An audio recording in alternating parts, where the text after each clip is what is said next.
this week on Strong Arm Sports Podcast. Floyd only threw 12 punches in the first 2 rounds combined. And we don't think Javale McGee is going to be in games shooting corner threes, and they're going to be clanking off the top of the backboard. Stop giving the Patriots your assets. We supposed to be the losers, but we winning though. They used to laugh at us, now we winning though. They used to tell me never in my lifetime. I guess they wasn't in their right mind. What's going on, folks? Welcome to a brand new, exciting episode of Strong Arm Sports Podcast. I mean, they tell us that we the realest sport podcast in all the land. True. All the land. What we do, man, as a week go by, we compile all the sports news for you guys. Man, we do all the hard work for you. And we take all the good stuff, we throw away the bad stuff, and we bring it to you on this show once a week. This happens to be the first time you guys are watching the show or listening to the show. I'm one half of it. I go by the name of K-Spade, the prospect. And I'm your boy, LeParis57, and together we form Strong Arm Sports Spade. Yes, sir. We got a great list for these guys today, by the way. It's been a great Spade, week, man. It's been a great week. Spade, it was, we talked about a few things. There's some things that we kind of going to touch base on today, again, that we touched base on before. But, Spade, I want to start not where we normally start at. You good with that? I want to start in the, I guess, boxing, MMA, over there somewhere. Wow. I want to start over there. You just want to get right to it. Like, usually you have a little bit of small talk for them. You ain't. Oh, no. Let's these jump. People in a week. You don't even want to. Okay, let's jump. Okay. I mean, because I know you got some other things we're gonna talk about later. That's probably gonna take up more time. So I just want to jump right into it.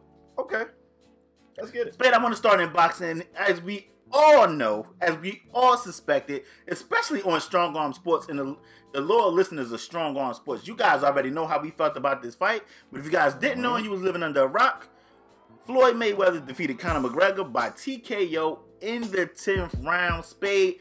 Yes. Me and you watched the fight together. Yes. Tell the people what you saw during that fight. What you expect happened the way you expected it? Talk to your boy. Let me know.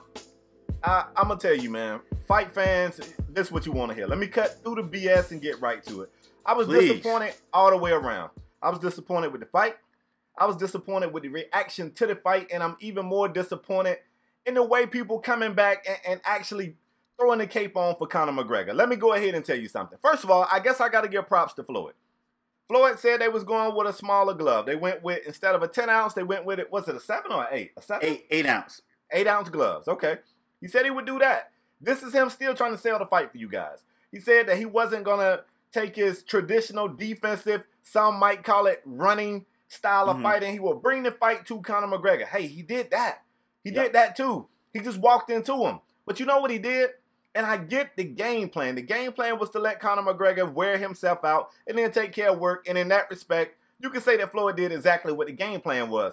Floyd only threw 12 punches in the first 2 rounds combined. I think he only threw 4 punches in the first round. So people kept coming back after the fight like, you got to give Conor. Somebody tweeted me and said, don't disrespect Conor. He did a great job. He did as great of a job as Floyd wanted him to. Trust me, if Floyd come out the gate and decide that he want to fight like Floyd can fight. And listen, y'all, I'm not new to this Floyd Mayweather thing. I saw what Floyd did to Ricky Haden. And I know that's not the same Floyd that's out there today, but I saw what Floyd did to Haden. I saw what he did to the late Arturo Gatti. I've seen Floyd fights. Anybody who has ever seen Floyd's fights, no, this wasn't a traditional Floyd's fight. It wasn't. And then when he decided he wanted to be aggressive, he was sloppy. He was missing punches. He took care of business. He got the dub, and he barely even looked like he was in a fight. Everybody was so hype about that one uppercut that Floyd took from Conor McGregor, which I guess you could say was a nice punch, but Floyd never feared this man's punching power, obviously, as he continued to walk into him. People was talking about how many punches. I just want to end it with this right here. I'm disappointed for one reason, because I don't feel like Floyd took care of business in the way where he represented boxing. If you are Triple G, if you Canelo, if you any of these up-and-coming boxers, I feel like your sport just kind of took an L.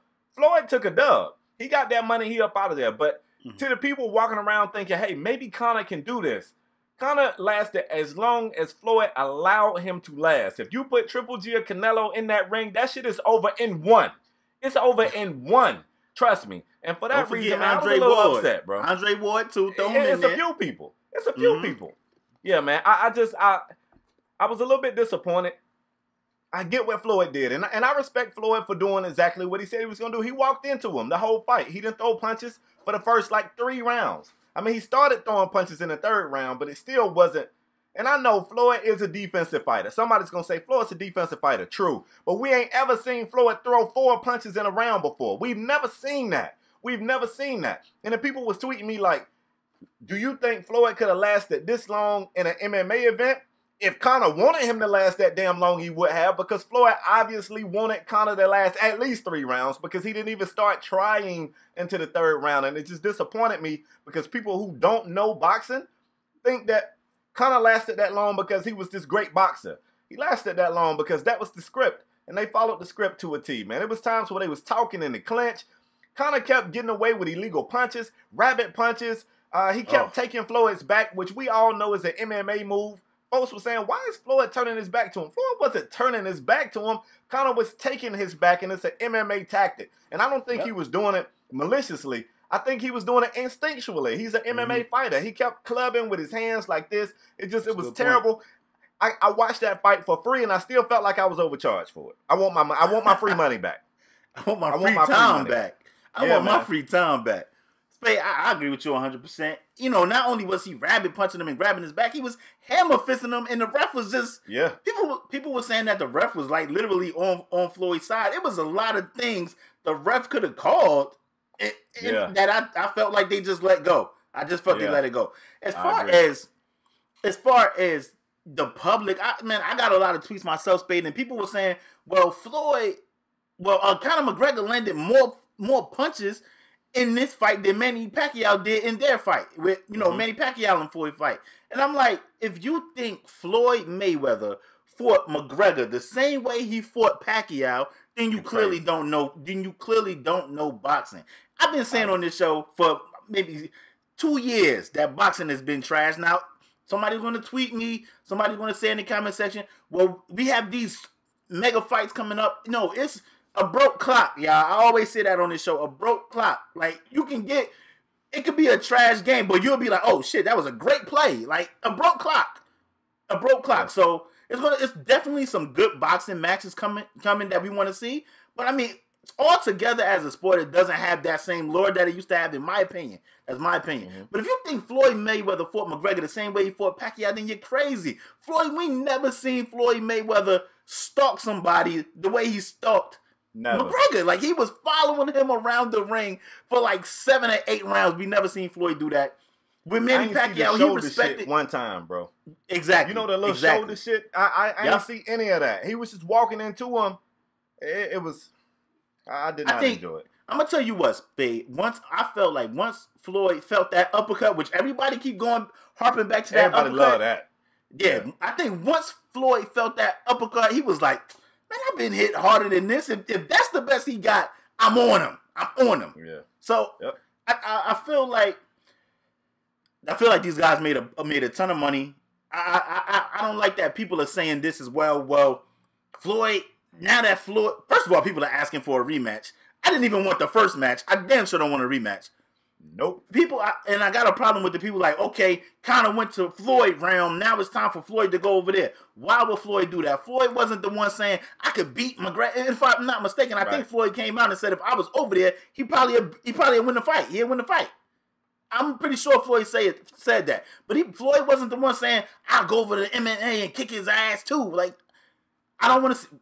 Hopefully this is it for Floyd. Floyd, you don't have anything else to prove. Fought your guys. You done made a ton of money. Pay the IRS and fade the black. Enjoy life. Conor McGregor. The crazy thing, Spade. I want to ask you one more question. I hear a lot of people saying Conor McGregor needs to stay in boxing. Dana White said that he want McGregor back in MMA where he belong. Do we want to see any more boxing matches with Conor McGregor in boxing? Yeah. I want to see him fight somebody who ain't letting him hang around. I want to see you talked about the difference in this fight and the Pacquiao fight. what you saw was Floyd had a tremendous amount of respect for Manny Pacquiao. That's why he took such a defensive approach. That's why it was so much running. That's why it was so strategic. That's why it was so methodical. It was nothing strategic or methodical other than the fact that he said, I'm going to let this guy just throw punches. I know he ain't got this type of stamina. It ain't like it's no 12-round MMA fights. I'm going to just let him throw punches. I don't fear his power. I take that uppercut. I eat these little weak-ass jabs and this lame-ass hammer punch, and I let him take my back. And then when I look at him and I realize that he's exhausted, then I throw some punches and land some punches.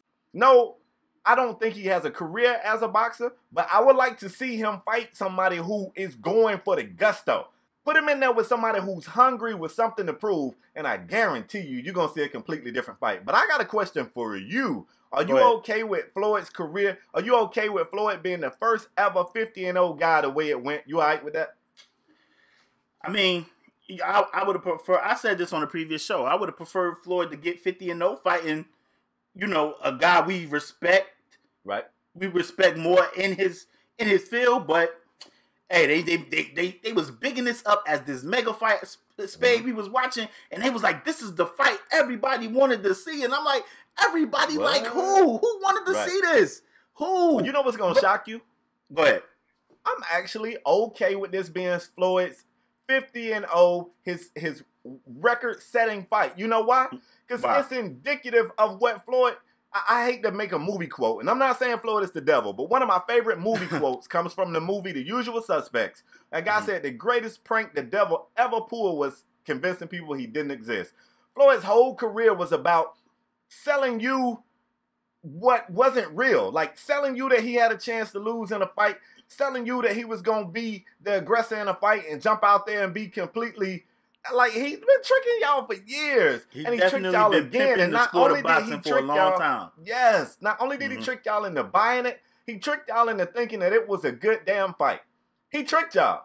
Yep. And he gets the last laugh again. So, to me, it's indicative of what his entire career was. And I'm not saying that he wasn't skillful as a fighter. Please don't twist my words and mistake what I'm saying for that. Because I think he is a very skilled fighter. Very skilled fighter. But what makes Floyd one of the greatest to ever do it is not just what he could do in that ring, it's what he could do in promotions. And he tricked y'all again. Y'all fell for it again. Well, I ain't fall for the okie doke spade. There's a couple more points I want to make and then we can move on. All right. Floyd Mayweather, if you guys didn't know, landed 58% of his power punches, Spade, which is, I mean, Spade, 58% of your power punches is insane. If Mike Tyson hit you with power punches 58% of the time, you're probably going to die. You're going to die. Definitely. But Spade, another thing, I read earlier when we was doing research, I read earlier that a doctor said that Conor McGregor may have suffered mild traumatic brain injury and the TKO loss to Floyd Mayweather. And that's because Floyd landed 58% of them power punches, which is just an absurd number. And this is the fight y'all wanted. Thank God, people was complaining about the ref stopping the fight. Thank God the ref could have stopped the fight because it really could have got ugly or uglier. I wanted to see him fall, though. Because I knew people was going to say this. Even Conor was like, I felt like I was okay. No, the hell you didn't. You wasn't okay, bro. Stop it. Not when your brain about to bust. Not when your brain about to bust. Thank God the ref. Did you see the fake uppercut, bro? I seen it, man. That was like, that's how I knew. I was like my man said in Rocky, throw the damn towel. He faked the left uppercut and Conor reacted to it, and then he just gave him an overhand right, pow, hit him right on the bridge of the nose. I was like, come on, man. Like, who falling for that? Come on.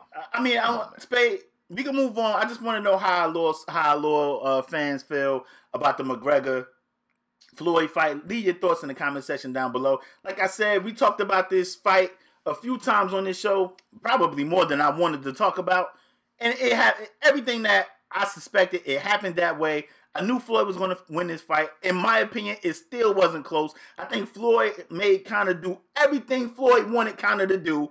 And when Floyd said, okay, enough is enough, I feel like the fans have got what they paid for. Let me get this guy out of here so I can go to the club. I feel like that's what happened. And I'm glad it's over. I'm glad it's over. Facts.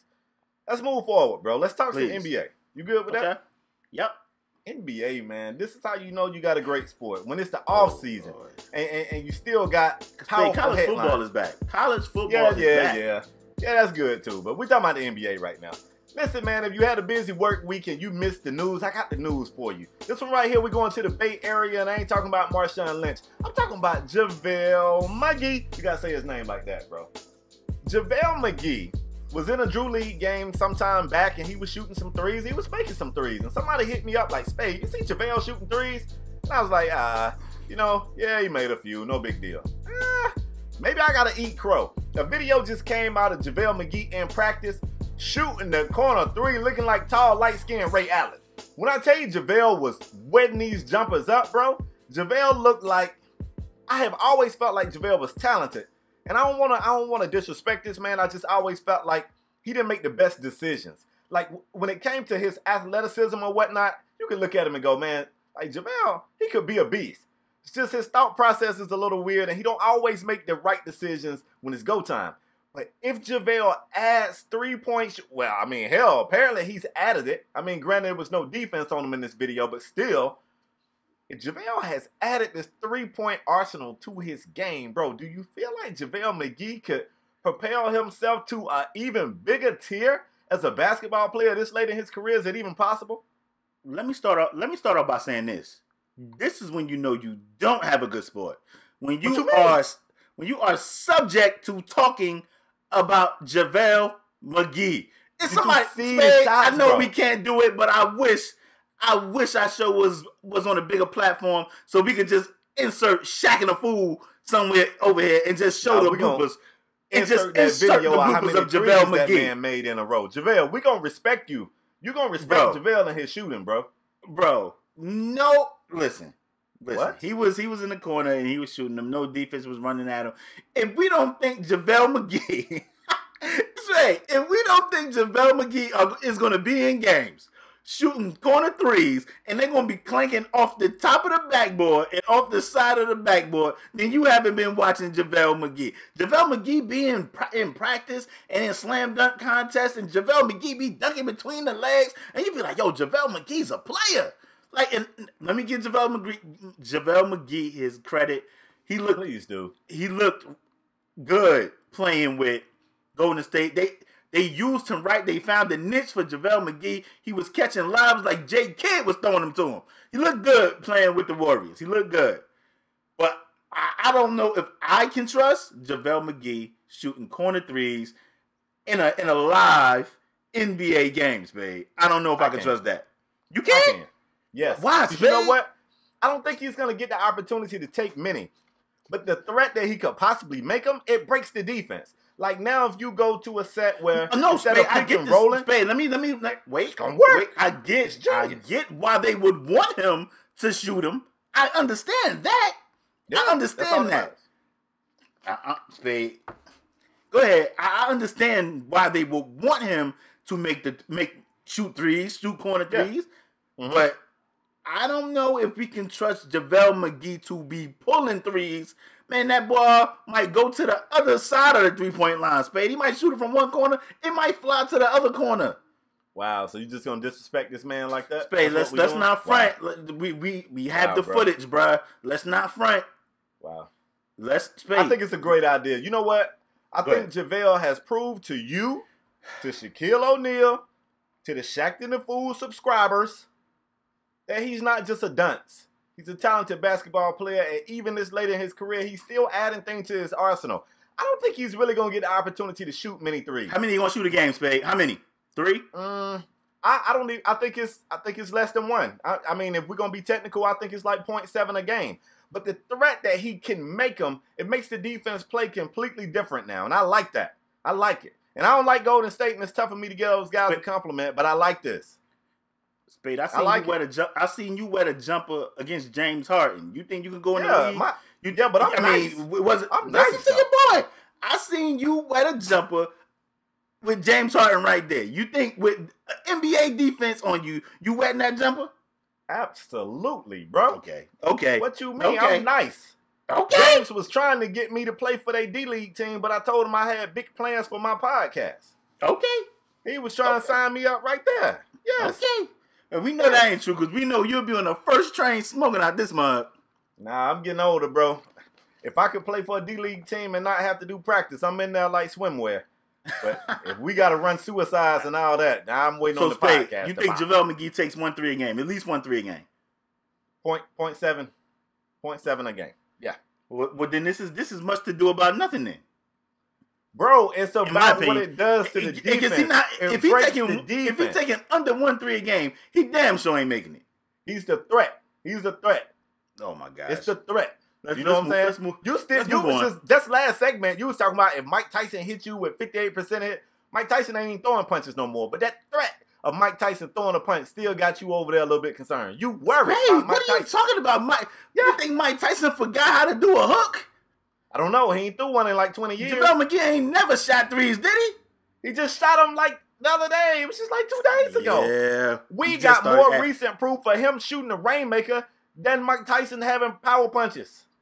But that ain't true. We seen Mike Tyson throw punches in Hangover. The movie? Was that 2 days ago? Because I'm talking about something 2 days ago. He put that dude smooth to sleep, too. Put him smooth to sleep. The movie. Come on with the next segment. Let's move on, Spade. We gotta go somewhere where I know you want to be because you've been team LeVar Ball since LeVar Ball been speaking on Lonzo. You've been team him forever. So I want to talk about the Ball family, Spade. They are doing big things. Not only do the Ball family have a show coming, Lonzo did get drafted by the Lakers. LeVar started Big Baller Brand. They released the Zo2 shoes that are $495. I couldn't even get it out. I almost choked. Bring up the price. What they got? Because they cost so much. Stay on task. But not only that, the young son, LaMelo, is allegedly getting his own shoe. Not allegedly. You know, he is definitely. Okay, well, he's getting his own shoe, and it's been reports out there that may hurt his eligibility going to college. Spade, I wanted to talk to you because I know you are a team. You're like an unofficial Ball. Like, for real. I know. I was just hanging out with Lonzo. Yeah, you're like K-Spade Ball, too. Like, you're like an unofficial Ball. But I want to get your thoughts on this situation. How do you feel about just everything the Ball family has going on, as well as LaMelo getting his own shoe? I absolutely love this family. I absolutely love what LeVar Ball is doing.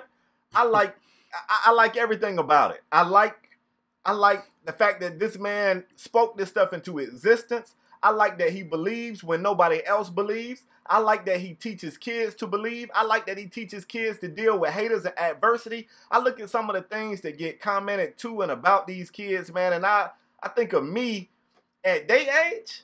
I'm on Google Maps trying to find somebody's address. I'm in somebody's yard. I'm risking it all for a fist fight over disrespectful comments. I think they ready.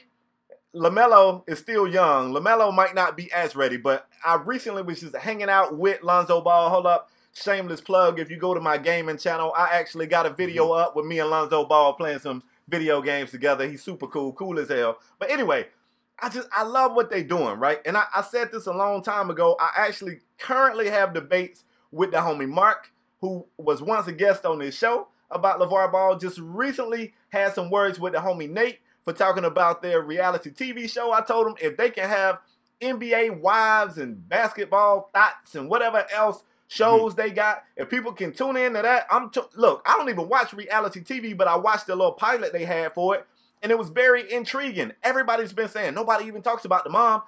All of that is addressed in a reality show, and it goes back to LeVar Ball being smarter than everybody in this world gives him credit for. You know why they wasn't talking about the wife? Because if they was, then it might not be that much to tune in for other than to see them stunt on other people. But now you want to see what's going on with the wife. They show her doing some rehab. They tell you that she had a stroke. You get a chance to see so many things. LaMelo Ball just got a Lamborghini for his 16th birthday. He's got a Lamborghini. He's got his own shoe. And everybody has this thing saying, wait a minute, him having his own shoe might make him ineligible to play basketball. And I got a quote from LeVar Ball right here because y'all want to know what LeVar said. LeVar said, and I quote, well, we'll worry about that when we get there. Who cares? If he can't play, then he can't play. It doesn't mean he'll stop working out and getting better. This guy already knows, you know what? It's been guys that make it to the league and then go to college. It's been guys that made it to the league since they changed the age thing. I mean, you can look at what Brandon Jennings did. Brandon Jennings went and played professionally overseas for a year, came back and entered the draft. not going to college ain't going to end LaMelo's life. LaMelo definitely is on track. Lonzo was the number 2 pick. LiAngelo is in UCLA. Wow, bro. Wow. I'm a fan. I'm a fan of everything they doing. And you know what, bro? I made up my mind. I'm getting some Zoe 2 slides. It's official. Oh, Lord. I want to say, I don't think I was hard on LeVar Ball. You was. Spade. You was hard. I don't think I was hard on LeVar Ball. I think I was critical of some of the things LeVar Ball said. Bro. That's what I think. I think I was critical of some of the things he said, but let me tell you something. LeVar Ball with the speaking everything into existence, I'm with that 100%. I don't have a problem with them getting a reality show. I mean, it was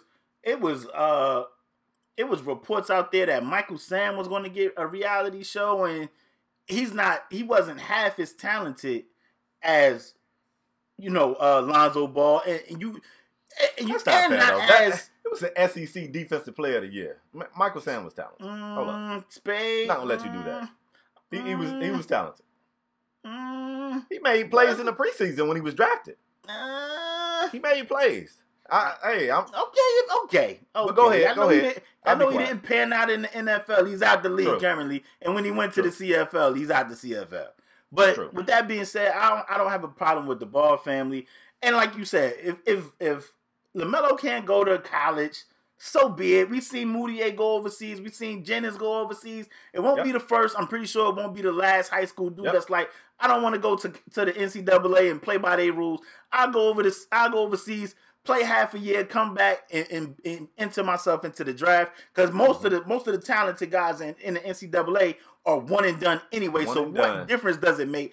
Ain't like if he want to go get a degree, he can always go back to college. So I don't see the big deal about him not playing in college. Of course, people are going to be like, well, he's not learning from Coach K or or whoever the coach is at UCLA or whoever. Whatever, or Kentucky, Calipari on one of those guys. But I don't think it's a big deal. I'm actually rooting for Lonzo. I see a lot of people now are saying they Lakers fans that wasn't Lakers fans before, so the bandwagon is definitely picking up steam. But I don't have a problem with the Ball family. I know I was critical of LeVar for some of the things he said, saying like he could beat Michael Jordan and all that nonsense. Yep. All that nonsense. And when he played Marcellus Wiley, it was like 2 football players playing basketball. But as far as LeVar, he's a father. He's active in his kid's life. I can't complain about that. I respect LeVar for his hustle. I respect LeVar for not conforming to what I'm doing quote fingers over here, normally supposed to do, and making it happen for his family. Like, his family are on the road to riches, and they looking successful getting there. They looking real successful getting there, so I'm not mad at LeVar Ball at all. I'm a fan, bro. Like, I'm legitimately a fan. You and I, man, we different people with our thought process. The way we approach things differently. I don't wait on consignment for anybody else. LaParis and myself, we didn't wait on other people to tell us it was a good idea to do this podcast. It was people telling us that it wasn't a good idea to do this podcast. Yeah, but we believed in it. We believed in ourselves, and we decided to go. And to me, when I look at this dude, man, I don't care how much crazy stuff come out of his mouth. People say, well, every time I turn around, he's saying something crazy. Every time you turn around, they putting a microphone in his face. Every time you turn around, they putting the camera on him. Every time you turn around, they doing something else to setting their family up to succeed. And I can't hate on that. I'm just an old school guy, man. My generation was taught you can't knock the hustle. And I can't knock his hustle. And, hey, man, I got a lot of respect for these guys. And like I said, man, when I met Lonzo, I was expecting this guy to be, he's a big deal, and he know he a big deal. I wasn't really expecting him to be so down to earth and cool, dapped it up with me. We sat on the sofa, we played video games, we talked trash. And when the game was over, we dapped each other up. I wished him luck.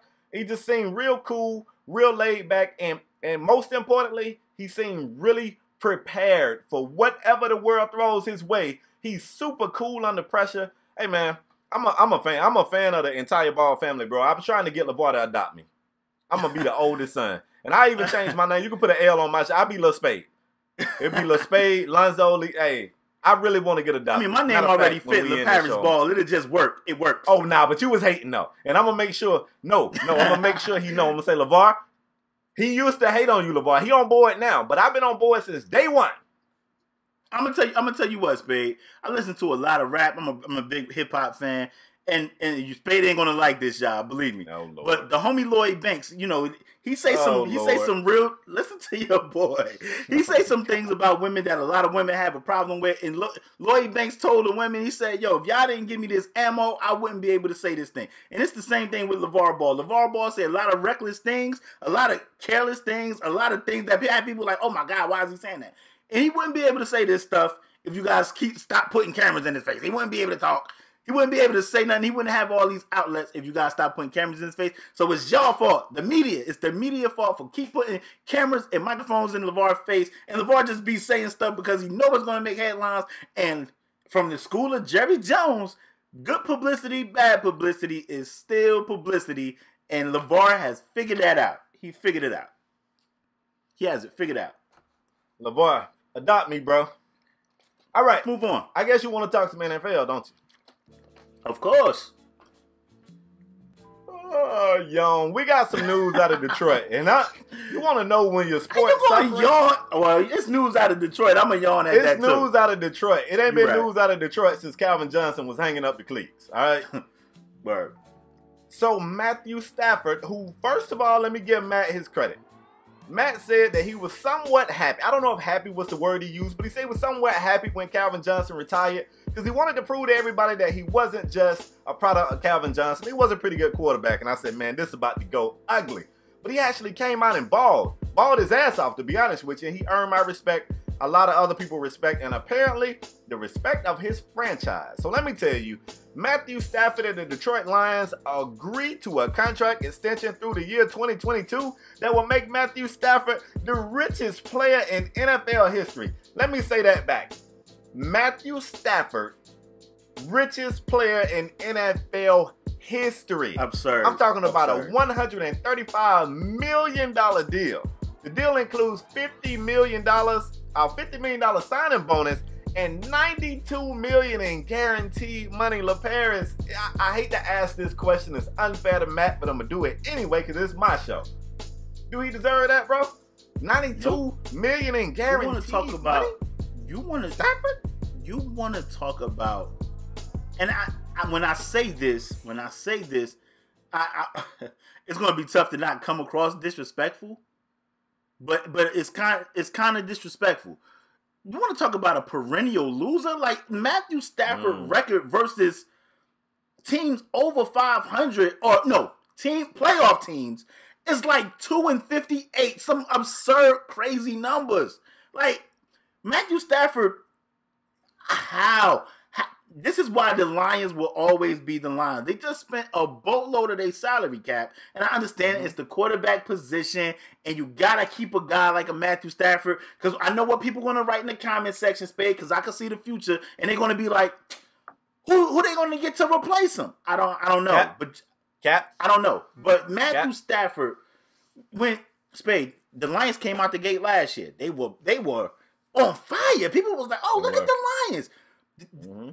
It took the last 2 games of the season, the Lions had to win, if I'm not mistaken, to win the division. They could have finally won the division and took the crown from the Green Bay Packers or the Minnesota Vikings or whoever was in the league back then. And you know what happened? Matthew Stafford choked. I think he only threw 1 touchdown during those last 2 games, and I think like 5 picks.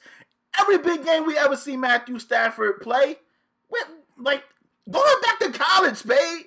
Going back to college, when he was at UGA, Spade, and I know you get all the Georgia games. How was Matthew Stafford in college in big games? Pretty much. Go ahead. Yeah. I mean, and he had AJ Green. Exactly, Spade. We can just go back to his college days and be like, okay, it was a big game. And if I'm not mistaken, I could be wrong. Somebody going to correct me in the comment section. I should have looked it up, Spade. Hawaii, though, in that controversial year. But, Spade, when it was time for them to win the SEC or something, or any, like Matthew Stafford, I don't understand. I really don't understand it. I love players getting their money. I know why Detroit paid them. I just don't think Matthew Stafford was worth that price. Now, of course, I know... It's reports out there that Aaron Rodgers and those type of guys like Aaron Rodgers will probably get way more money than this. I know he at home looking like, yeah, Matthew Stafford got this. I'm about to get $200 million because I got a championship and I'm the best quarterback in the league. Arguably, I know somebody's going to say Brady, but you can argue that A.A. Ron is the best quarterback in the league. So if Matthew Stafford got 135, I know Aaron Rodgers is over there like, I want 200. Now, I don't know if he's going to get that, but he definitely should be the highest paid player in the league, in my opinion. I'm shocked. I understand why, but I am shocked that Detroit broke this much bread off for Matthew Stafford, who's been mediocre at best. I agree. I mean, goodness. I do want to defend them on one thing in college. I can't remember what year it was, but it was 2008 when they played Hawaii in the Sugar Bowl. And Spade, but it was Hawaii. Come on. Yeah, but Hawaii was 12-0. Spade, they played. Now, Hawaii UGA was still the favorite. Back. Right. They were still the favorite. UGA was still the favorite. And I'm not shitting on Hawaii. Like Hawaii, if I'm not mistaken, they had June Jones at that time, if I'm not mistaken, and they offense was high. It was like a an air raid type of offense, if I'm not mistaken, if I remember correctly. But it was Hawaii. Nobody sees Hawaii beating a SEC team. Nobody. Nope. So I'm just shocked. If you're a Detroit fan, I kind of felt the same way. Believe it or not, in Spade, you know more, you know better than anybody. Everybody always be like, Romo this and Romo that. Spade, you can keep it quick. How did I always feel about Romo? Was I a fan? It didn't sound like it. Yeah. I was not a fan of Romo. And even when the Cowboys broke Romo off with $100 million, 90-something million, I was like, what are we doing? I don't think you can take that much of your cap. And I think Romo is a solid quarterback as well. I think Matthew Stafford is solid. I just think when it's time to get it done and the game is on the line, I don't think Matthew Stafford comes through. And I think for that price right there, you want a guy delivering you playoff wins, definitely getting in the playoffs. I ain't even necessarily saying they gotta win their division, Spade, because I know Green Bay up there and they got in my opinion, the best quarterback in the league. So you don't even got to win your division, but you damn sure better make the playoffs. For those who listening to this conversation we have and going back and forth, and you trying to arrive to your own assessment, let me give you a few points you need to know. Matthew Stafford is 29 years old. Yeah. So we ain't talking about no spring chicken. He's 29 years old. Since he's been pro, they have made it to the postseason 3 times, but he has 0 postseason wins in his career. And like I said, man, Stafford impressed me. His first year without Calvin Johnson, he impressed me. And he definitely had that big arm, that gunslinger mentality. But if you want to look at another side of the equation, when he was a collegiate quarterback, he played with one of the best receivers in college in A.J. Green. And then for the bulk of his pro career, he played with the best receiver in Calvin Johnson. So, you can't say it was a lack of talent around him. He's had some guys, and he's been able to put up numbers. It's just when it was time, when the lights was brightest, just seemed like somebody cut Stafford's lights off a little bit. I just want to say this last thing too, Spade. Yes. Like you said, he played with Calvin Johnson, and I know people are going to be like, well, his team's been sorry. Everybody always say, Spade, we talk top 5 all the time. You know names that always come up, and they always be like, y'all ain't put this guy in your top 5. Matthew Stafford, they always say, why where's Stafford in your top 5 quarterbacks? I don't think Stafford is a top 5 quarterback, in my opinion. But you know some other guys, they be like, Darius Slay. No. I'm just talking about Detroit. Yeah. They be like Darius Slay. They always say Darius Slay, always getting low ball when it comes to picking top corners in the league. You know what else they say? They say Glover Quinn. They got Ziggy Ansah. So I think now, do they have the best defense? But they got players over there. Stafford, I need more from Stafford. I need more, and I know he had a good year last year. But when the money was on the line, Stafford did not show up. Check the tape. I ain't said that in a while on this show. Check the tape. Let me throw one other point out there before we move forward. Go ahead. Whether you agree with him getting the money or you disagree, that's neither here nor there because he got paid. Now, what it's going to do, though, Detroit fans are going to raise their level of expectation. And if Matt Stafford thinks he can come out there and throw for 4,000 yards and not make the postseason, not sniff the postseason, or go out there and be an early exit, I don't think them Detroit fans is going to be okay with that. And that's what the big question mark is. If you give a guy this type of money, the expectation level rises. So this year we'll be looking to see if Matthew Stafford takes that next step. And if he does, man, I don't have no problem eating crow. I done got to the point where I'm starting to acquire a taste for the shit. I'll be the first person to come on the show and give him all his props. I want to say this too. I know I'm long-winded on this topic, and we can move on after this. But he just trumped Carr from the Raiders, pay-wise, annually. Yep. He just trumped him. 25 a year, and he's he just trumped 29? Him. Yeah. I mean, you just look at the buzz that's around Oakland, and I ain't even talking about them going to Vegas. Just look at the buzz. Everybody is like, yo, the Raiders are on it. It's just a different type of buzz. Yeah, like, do we feel or hear that buzz coming out of Detroit? Like, you know what? Detroit, we don't hear nothing about Detroit. Yeah. I mean, I don't know, because I know somebody going to say Carr just got broke off. Yeah, but the buzz is different. The buzz is different. Carr's younger. It's different. It's different. And like I said, I ain't never mad at a player getting his money, but I just feel like for Matthew Stafford, that's a lot of bread for a guy that's been at best. You can move on, though. Spade, you ready to move on? You got anything else to add? Nah, I'm done with Matt. Yeah, Detroit fans, Matt. Detroit Lion fans, holler at me in the comment section. Let me know. Maybe I'm wrong. Maybe I don't watch enough Lion games. Maybe I don't watch enough. Crow. Maybe. Spade, I want to talk about the Cleveland Browns. If you guys didn't know, the Cleveland Browns, they cut Joe Haden, 3-time Pro Bowler Joe Haden. But you know who scooped in and was like, you know what? We'll make him great again. And that was the Pittsburgh Steelers. Oh. Well, I was hoping the Cowboys made a move, but we got our own problems. We got our own problems. We got to get to 53 by 3 o'clock today. But the Steelers swooped in and said, you know what? We'll sign Joe Haden in 3 years, $27 million. Spade. Do you like the move? Yeah. For the Steelers. Absolutely. I really do. And I hate to do this. I know this has got nothing to do with the X's and the O's and what happens on the football field, but I just watched the special with Joe Haden. Real emotional special. Did you watch that about his brother? No, I missed it. Yeah, man. Real emotional special. Joe Haden was talking about the reason why he plays with the intensity and the ferocity that he plays with is because he know his brother will never be able to live that. You know, he's got a brother with some disabilities, and he played for his brother. He said when he out there, he try to play with the intensity of him and his brother. He played for both of them. And right after that, they was like, and the Browns cut Joe Haden. I was like, oh, you know, it's the storyline sometimes that brings you in. And I'll be watching Joe. I'm hoping that Joe bounced back. And the Steelers, Lord knows, the Steelers could use some secondary help back there, man. Like, once upon a time, everybody thought Mike Mitchell was going to be that safety that you can drop back there and he'll be this great coverage guy. Turns out Mike Mitchell just really want to hit people. He got no interest in playing the pass. He really just want to hit people. So they need somebody back there in that secondary who can help ball out. I mean, they got Artie Burns. He from the U. I don't feel like they need nothing else. Put Artie on one side, put Joe on the other side, you be all right. Oh, Lord.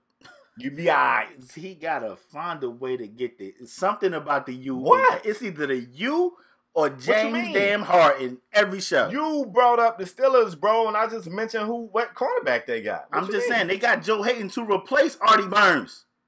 Nah.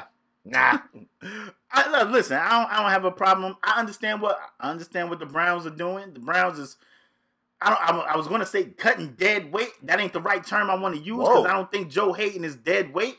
But I guess the Browns are in this rebuilding thing, and they said, you know what? There's no need for us to pay a guy like a Joe Haden if we feel like we're not really going to make noise. So we need to just cut bait right now. Let him go where he want to go. Maybe to a team where he could compete because they didn't. They said they was trying to trade him. I guess they couldn't find a trade suitor because everybody knew they was going to potentially cut this guy if they didn't get a trade suitor. So they cut him. Is it a situation where they wanted to save money though? I mean, yeah, I would assume so. Okay. Like Joe, yeah, okay. I would assume so. I mean, why pay a guy if you feel like we really not going to make this much noise? Let's just go young. But they Let's just see had what an happens. amazing draft. You don't think they feel like they got a trending Absolutely up arrow? not. Space starting. No. What? No. I do. I do. You I don't think the that Browns? was it. Oh Lord, Spade. You know what? You know what, Spade? We got an NFL special coming up later this week for next weekend. Let's save this talk for then. You good with that? Okay. Yeah. But I just want to say that for the Steelers, I like the move. For the Browns, I understand the move, and I hope Joe Haden, he bounced back to his Pro Bowl status and can make plays for the Steelers. This next segment is going to be tough to get through, bro. Golly, I want to talk about the Patriots. First of all, before we talk about the Patriots, I want to talk to the other teams in the league. Stop giving the Patriots your assets. Stop making the Patriots better. Stop it. Check my timeline. I put the yelling meme and say, stop trading with the Pats, NFL. Damn, bro. Stop trading with them. So anyway, guys, in the last show, I told you guys that Julian Edelman was down, lost for the season. Yep. I didn't feel like it was going to be a game breaker. I didn't feel like the Patriots was over there like, oh no, our season is over. Julian Edelman won't be able to play. I was like, they got some other guys that do the same thing. They'll be okay. They just got Brandon Cooks, a speedster who can stretch the field. I don't know what you're really going to do with that. Tom Brady don't really like to throw further than 15 yards anyway, but maybe you can. I don't know. I don't know what you're going to do. But I was like, they're okay. They're okay. LePere said, I don't know, Spade. Kudos to you, bro. LePere said, I feel like this is a big loss for them. I think they're going to want to do something. They're going to have to replace Julian Edelman. I said, LePere, have a seat. They fine. Well, apparently I was wrong. I got to eat crow again. So they made a trade. They traded Jacoby Brissett, their third-string quarterback, to the Colts for ex-University of Miami, the U, speedster Philip Dorsett. They replaced slow-ass Julian Edelman with Philip Dorsett. You got Cooks, you got Dorsett, and I don't understand why you would trade Dorsett for a third-string quarterback. I don't understand the logic. I don't know what we doing. I don't know why everybody giving the Patriots Brandon Cooks and Philip Dorsett and all these other players they acquired. And I don't get it, bro. I don't get it. So I got a couple of questions for you. First of all, how you feel about people keep giving the Patriots their damn players, even though I know the answer, they don't. Second of all, is Jacoby Brissett even going to play in Indianapolis? And thirdly, do you think Philip Dorsett even fits in this offense? Now you got two speedsters in an offense that don't do nothing but dink and dunk their way down the field. What the hell they going to do with all this speed, bro? Let me know. I'm going to tell you what, Spade. First of all, I'm talking to the NFL teams. Stop trading with the Patriots. Please. I'm begging you. Get something back. It's not a damn third-string quarterback. As far as Brissett, Spade, Andrew Luck. They wanted Andrew Luck. It was reports out there, Spade, coming out of Indianapolis, that they wanted Andrew Luck to start on the PUP list. But they couldn't put him on that list because when you're on that list, when you start the season on that list, you're going for 6 weeks. You're gone. So, but they think Andrew Luck can come back maybe week 3, week 4. So, Spade, I understand why they go get a guy like a Brissett because, let me talk to you, Spade. I'm going to tell you why. Even if they're going to start Scott Tolzien, who I don't think is it, they still need a backup, and I know they got your boy from Miami. Help me out, Stephen Morris, but I don't think he it. You think Brissett? I like Brissett, Spade. I like Brissett. They're probably going to go with Tolzien because he's been in the system, but I think Brissett is the number 2 week 1. I think Brissett is the week 1. I mean, the number 2 week 1. And if Scott Tolzien come out there looking crazy, I could damn sure see Brissett going in there week 2 being the starting quarterback. So I understand that. They worried about Luck. Hopefully Luck can get back between week 3 and week 4. That's what they want. That's what that's what they're hoping for. But Andrew Luck could be gone for a good 6 weeks. You know, it could be lengthy with Andrew Luck. So I can understand why they want to get another QB in there. Philip Dorsett fitting with the Patriots, babe. Hell yeah. The way the Patriots they're run, gonna throw him a 3-yard route and he gonna have if Dorsett with that speed, Spade, it's gonna be scary. It's gonna be scary. That's crazy. You said Brady don't like going deep. Brady went deep when he had Moss, and I think Brandon Cooks is that deep threat that Tom Brady hasn't had since Randy Moss. Now I'm not saying, please, I am not saying Brandon Cooks is Randy Moss. But Brandon Cooks is that deep threat that the Patriots has been missing since since they let Randy Moss go. You add Brandon Cooks going deep, you add a Chris Hogan who's a possession guy, and Amendola who's another possession guy, and then you add another speedster like Philip Dorsett who can take the top off the defense, as well as you said, take a 3-yard drag, take a 3-yard slant, turn upfield, and take it to the house. I want NFL teams to stop trading with the Patriots. Please. You couldn't even... I don't even think you could do Philip Dorsett for Jacoby Brissett in Madden. I don't even think Madden would allow you to make that trade. I don't even think the video game would allow you to make that trade. Go ahead. It's troublesome. Like, I got a problem with it as a Dolphin fan. I feel like people just giving this team pieces, bro. I mean, I am happy for Philip Dorsett because it couldn't have been... It can't be that fun playing in Indianapolis. So, I mean, you know, I want my boy Philip Dorsett to have some fun in the sport that he loves, but geez, bro. The crazy thing is, I don't like the trade. Philip Dorsett has had some injury issues, so maybe and that's he why... He really hasn't been what they thought he would be, in all fairness. So maybe that's why New England was able to be like, you know what, take this third round guy, take this third string guy for Philip Dorsett. Because he's been, you know, more than likely, he's probably going to get hurt. And the coach was probably like, we got Scott Tolzien. You know, we seen Brissett play. He made a couple of plays playing in New England last year. But, I mean, we've seen that book. We read that book before. Didn't he only play one game? I think, yeah, one game. But, I mean, we've seen that book before. We've seen Matt Castle come in there and look amazing and then go to the Chiefs. And we ain't seen Matt Castle right since. But, Spade. I don't like it. Spade, I mean, I just want teams to stop trading with the Patriots. I'm tired of the Patriots getting these guys. And the crazy thing is, Spade, my last point is that we can move on again. Spade, these people, they trading with the Patriots. The Patriots are trying these guys out, being like, he's not a fit. Let's get rid of him. And like the same thing they did with Coney Ely. Like, Coney Ely was damn near a Super Bowl MVP if they would have won that game. Yep. And the Patriots was like, we traded this guy. We got him, and it ain't working out, let's just cut him. So the Patriots are just really trying guys out, like, okay, we're going to trade for this guy, get this guy. It ain't working out, let's get rid of him. Like, they really just saying, what you traded us was your scraps, and we don't want it. Anybody could go have him. Anybody can have him. Yeah, but I'm just saying, I told you I felt like Edelman was a bigger loss than you was giving him credit for, and they went out and got a solid replacement if Philip Dorsett could stay healthy. And I don't like it. I don't. Now, let me say this. I don't feel like I need to say it, but let me say it before we move forward. As big of a Miami Hurricane fan as I am not delusional. Philip Dorsett is no Julian Edelman.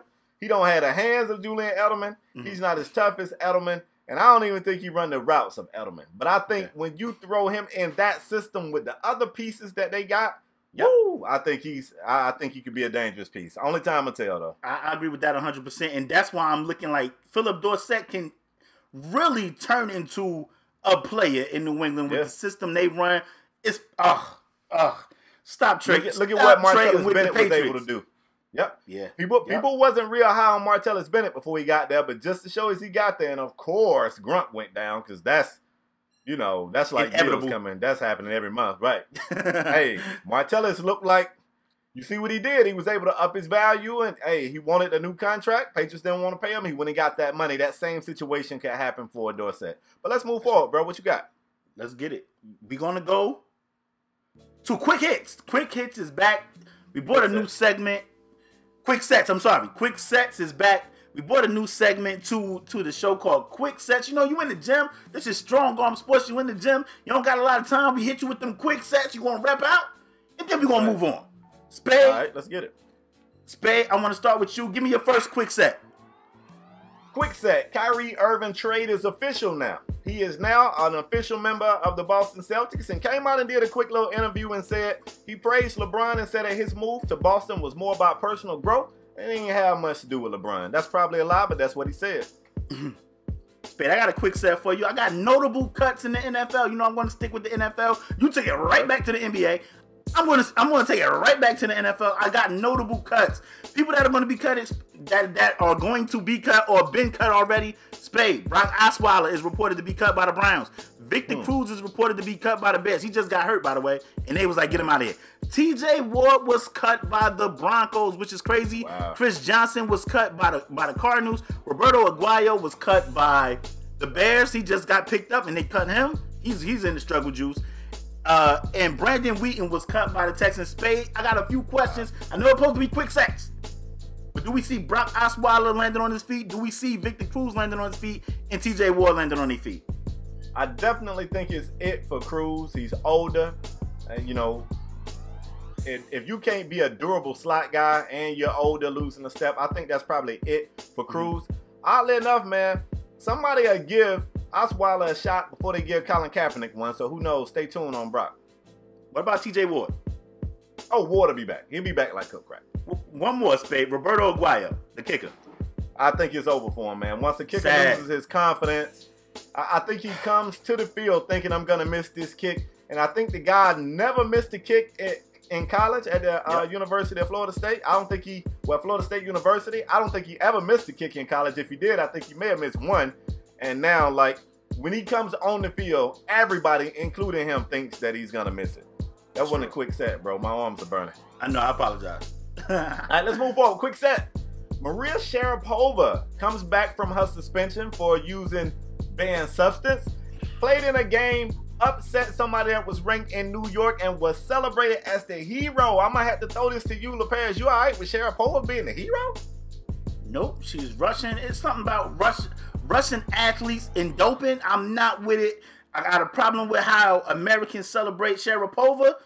It's just something. What is with Russia and their athletes doping, Spade?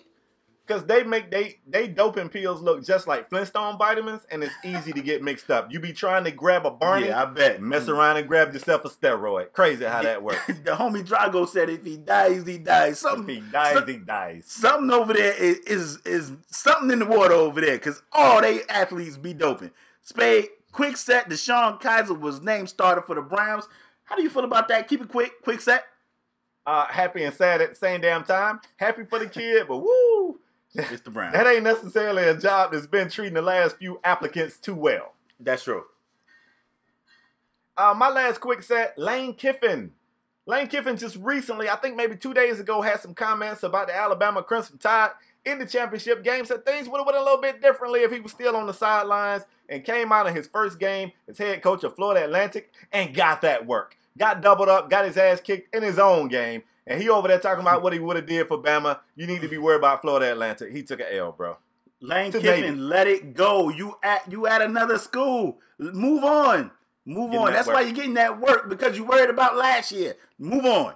Spade, I got a couple of more quick sets. One, the Lakers were fined $500K for tampering. I mean, we kind of spoke on that the other week, and we thought it was much to do about nothing. The NBA didn't think that. They fined the Lakers $500K. Last but not least, Spade, Sheldon Richardson from the Jets was traded to the Seahawks for Jermaine Kearse. Like, Sheldon Richardson, I think we both feel like he's a solid lineman, can play all the positions on the defensive line. Yeah. And they traded him to the Seahawks for Jermaine Kearse, excuse me. The Seahawks defense just got a lot better. Sure did. To an already great defense. It's going to be crazy. Sure did. On That's the flip quick side, sets. Who the hell gonna throw the ball to Kearse? Just wondering. I think they got one of them damn McCowns. If I'm not McCown, did Gino at the Giants, right? Yeah, you're making my point right now. We don't know who the hell gonna throw it to him. Last segment for today's show as I rubs hands like Birdman. It is college football's return, opening week, and I gotta let you guys know. Look, I'm gonna be honest. The biggest game in NCAA football opening week history goes down tonight at 8 p.m. I'm talking about the number 1 team in the nation, Alabama, versus the number 3 team in the nation, Florida State. Right here in my state of Georgia in the new Mercedes-Benz Dome. It looks amazing up there. I'm too broke to get in it, though. I'm going to ride by. I'm going to look. LaParis. I think it's time for us to bring back our Pick'em series. Now, let me give you some history. Now, don't be that happy. You have consistently been getting your ass kicked in the Pick'em series. I don't think so. I need you to show some fight. I think you won last year. You don't show some fight this round. What? I think you won. No. I said I think you won last year. I think I won the previous year. I'm undefeated. Check the tape. Check the tape is back. Undefeated. Check the tape is back. I want to coach you before you give your pick. Okay. Don't pick with your heart, bro. Okay? Don't pick with your heart. Florida State, Alabama, for all the chips. who we betting the mortgage on. We're not really betting. I'm just saying. I want him to take this seriously. You got the deed to your house in your hand, bro. Who do you like tonight at 8 p.m.? Who do you like? I want to say this. Oh, Lord.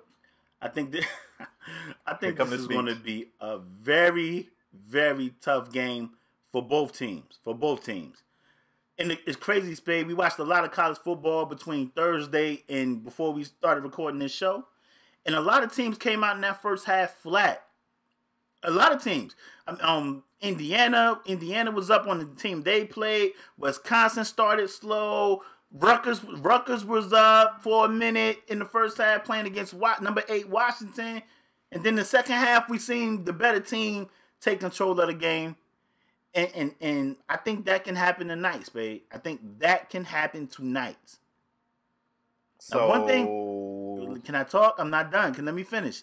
Now, everybody know me. They know I rock with Florida State. I've been a Florida State fan for a long time, Spade. Alabama is the evil empire, Spade. They're the evil empire. They got Nick Saban, and one of the things that I'm worried about with Alabama, Spade, is that Nick Saban had all these weeks to prepare for Florida State. If this was like a game where he only had a couple of days in between to prepare, boy, he's been preparing for Florida State since recruiting was over, since camp started. Producers in my ear telling me to tell you to wrap this shit up. Oh, okay. The producers say, yes. Spade. Who you like? Yes. Pick'em game. Florida State versus Bama. Yes. Give me the nose. Give me the Florida State Seminoles, Spade. In a tough game, Florida State edges out Bama tonight, and we become the number 1 team in the nation. Give me the nose. You don't give me a score, or you don't want to do that? It's up to you. I can give you a score. I'm gonna say 24-21, Spade. Okay. All right. So go, Spade. Let me spit this gospel to you. I'm gonna tell you what we got right here. We got 2 really good teams, 2 really good coaches, 2 really young quarterbacks. I'm looking at this game as Jalen Hurts versus DeAndre Francois. Both of those guys showed a lot. Like, they were true freshmen last year. Both of those guys. I think Francois was redshirt, but they were both freshmen last year. 2 sophomore quarterbacks. So when you're talking about this, you know what you got to look at, right? O-line. Got to look at the O-line. Now, look, y'all know I'm a Canes fan. I would love for my conference to get this dub. I would love for the ACC to come out here and send a message. But if I got to bet my money, I like Alabama's O-line. Give me Bama tonight to shut LaParis up. LaParis, it goes down tonight, bro. It goes down tonight. Nick Saban been crushing Hearts ever since he left the Miami Dolphins, and he gonna crush them tonight too. He got a thing about Florida. He don't like Florida. He don't like Florida, bro. He don't like no team down there. It's going down tonight. Also, fun fact, hold on. Fun fact, Nick Saban hadn't lost back-to-back games since like 2013. His last game was a loss at Clemson. If you don't think Nick Saban still pissed off about that, if you don't think Nick Saban cussing fools out, he walking around that $1 million facility cussing these kids out. They kids. Nick Saban don't give a damn. He cussing these kids out. And they finna go out there tonight. They finna get a damn dub. And I'ma start off the Pick'em Game Series 1-0, starting off my dominant reign. You know what I'm saying? Just like it was last year. And if I got to give you a score, you want a score or you don't want a score? I was just about to say, give me a score. You know what, bro? Spade, you better not say we go out there and get that work. Nah, but bro, give me 28-17 Bama. That's what I see. Spade, that's what I see. Let me just say this. You know Florida State got the best player on the field, right? Tonight. Huh? What? Who? Florida State has the best player on the field tonight. Darwin James. That dude a defensive player. He can't score no touchdowns. Nah, y'all need somebody on the other side of the football, bro. What are you talking about? I mean, he could. Yeah, you're right. Listen, we know Bama ain't going to throw. You guys are watching this show. We know Bama ain't going to throw. They ain't got to. Spade. Look, it's crazy. I can't tell them to give us their picks because this show won't be aired until tomorrow after the game. And I can't trust y'all to be honest because y'all going to be like, whoever won, y'all going to be like, I knew it. So what we did do is, I was just about to say, on our Twitter, what we did was we tweeted a poll. Go through there and get your votes in now. You can screenshot if you want your vote. So next time we talking about this, you can tweet me and be like, Spade, look, I called it. I already knew what Nick Saban was going to do. I know Nick Saban don't lose 2 games. Why you saying Nick Saban? Why you ain't saying Jimbo? Spade, do you know Jimbo Fisher is undefeated in game 1s? In the first game of the season, he's 7-0. He never lost. Nick Saban. I know Nick Saban is 10-0. Nick Saban is 10-0. Oh, well, shit. Why we talking about 7-0? If somebody 10-0, you want $7 or 10? I'm saying because you just 10. Over there just slurping Nick Saban. I'm just giving you facts, bro. The crazy thing is, you sound like you part of the evil empire. No, bro. If we at the club and it's a 10 there, you want to lead with the 7? If they both, yeah, because the 7 gonna let me hit. Oh, nah. Hey, that 10. Don't get me in no trouble. Don't get me in no trouble. I'm leaving with that 10 though. That's all I know. You know what I'm saying? Hey, listen, Spade. You sounding like you with the evil empire. And the crazy thing is, Spade, it's crazy that we got to start the season with a Florida State game. We couldn't start with a Miami Hurricane game. Oh, we could. Because we had a game today. We had a game. They played Bethune-Cookman. That's not our fault. We don't start our season playing a JV game. Bro, that's not a JV game. Bethune-Cookman is on the come up. They 2 teams they on the come up. First of all, I got a football scholarship to Bethune-Cookman way back when I was playing, but I ain't go down there. But I'm just saying, why? Bethune-Cookman is JV. We ain't start our season back when a they JV game. We came out the gate, bro. Spade, this is how I want my team to come out the gate. We come out the gate, say, give me the best damn team in the league right now. Come out the gate with that L too. That's what you want your team to do? That's what they gonna do. Nick Saban ain't lost back-to-back games since 2013. Spade. Nick Saban been Jimbo waking up in a cold sweat. Jimbo ain't never lost a first game. He's 7-0. Why you still giving me that stat when you just gave me the 10-0 stat? Why you doing that? Spade. Because I Nick think Saban been waking up like the Undertaker. Thinking about Deshaun Watson and that loss. You think this man ain't, man? Woo. Bro, I don't even like Bama. We just told Kiffin to forget about last year. I hope he is thinking about last year because it's a different year right here. It's a different year. Florida State, don't let me down, fellas. I know I believe in y'all. I believe in y'all. Do you? Yes. You trying to convince us or you trying to convince yourself? Let's get this dub, Florida State. Let's get this dub. Like, I think, Spade, all jokes aside, Spade, I think this is what gets you energized for the college football season. You come out the gate, you get a powerhouse game like this. In week 1, we don't never really see a game like this week 1, Spade. This is a great game. Opening game ever. Yeah, a 1 versus 3? Yeah. This is what you want. I hope it's an amazing game. I hope it's an instant classic. I hope it's one of those type of games. I hope. Insert conceited gif. I hope it's an instant classic. And Spade, you better pray. I'm gonna tell y'all what. You let Florida State win this game tonight. When Rutgers was up Friday night, I'll be happy for y'all. Team ACC.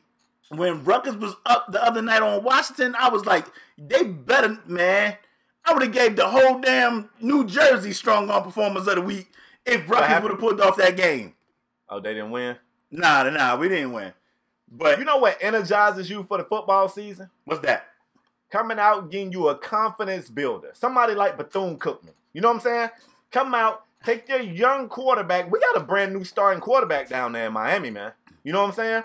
We can't just jump out there in the deep end. We don't even know if we can swim yet. I think we play y'all week 3. I cannot wait. Y'all probably gonna get that work then too. What? I cannot wait. Spade, you gonna pick Miami? Y'all gonna be all mentally... Wait, save it. Never mind. Save it. Spade, Spade,